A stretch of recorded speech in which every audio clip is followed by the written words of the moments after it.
Good morning everyone, it's Friday, June the 25th, and with 1 week left to go in June, we're seeing some fantastic corn stands developing, and they're really starting to accelerate their growth with all of the heat that we've been enjoying. The most common question we've been getting this week is how late can I spray glyphosate in my corn, and how do I stage it? So that's what we'll take a look at first. Right now I'm in one of our grain PKPs in the Drew area, and in this particular location, the corn is already at the V8 stage, and V8 is the end of the line to safely spray glyphosate in crop. In terms of staging your corn, you're looking for 8 leaf collars and not leaf tips. That's key. So in this particular location, we can see that the bottom 2 leaves were actually damaged by frost and have already begun to senesce. So they're drying up, but we still have to count them. So again, we're counting 8 leaf collars in this particular location. So this is the 8th one that we're seeing. There's still another 4 leaf tips, so don't let that confuse you.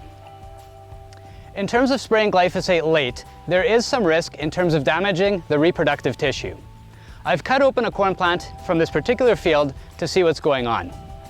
If you look towards the inside tip where that growing point is, we can already see that the tassel is developing, and if we look really close, we can see the ear shoots that are starting to grow.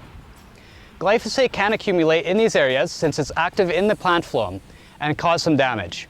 So we don't want to go in past that V8 to V9 stage at the very latest, if at all possible, because we do risk having some kernel abortion. This could lead to maximum yield deficiencies of about 20%. Next, we'll take a look a bit at the drought stress that the corn is seeing. So I've moved over about 60 feet onto one of the headlands, which also has some surrounding trees that are drawing down the soil moisture levels. We can see that the corn crop in this part of the field is starting to exhibit some of that classic drought stress symptomology, where the leaves are rolling up, especially later in the afternoon, to reduce how much water evapotranspiration losses there are to the atmosphere. If the crop is stuck in this defense mechanism for an extended period of time, there's a few things that can happen.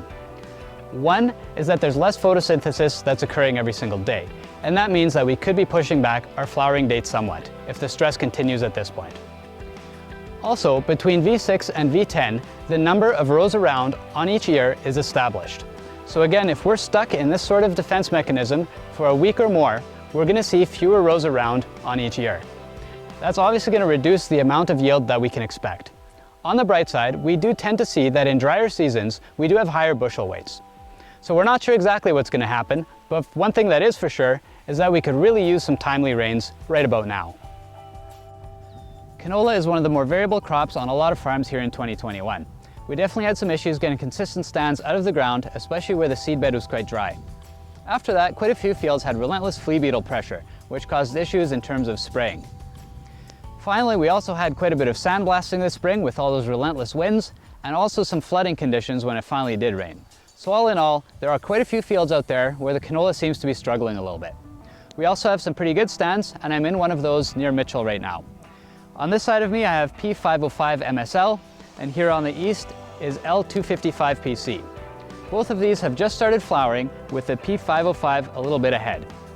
In terms of fungicide timing, we want to target 25 to 30% bloom to get the best coverage, and this will happen about a week after the first flowers appear. Another tip is to look for the first petals to drop. That's really when you want to be in there spraying fungicide, as infection can occur quite quickly. P505 MSL also has that built-in sclerotinia protector trait, so that can help, especially with some of those uneven stands that we're seeing this year.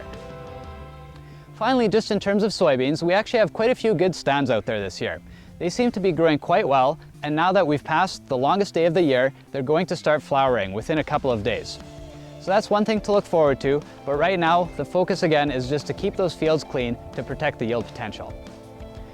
Again, all in all, we really just need some rain. That would really help alleviate a lot of the struggles that we're having right now and just help us all to feel a little better. So hopefully this weekend, when I'm out camping, that rain is really going to fall. Thanks again for watching the videos this year.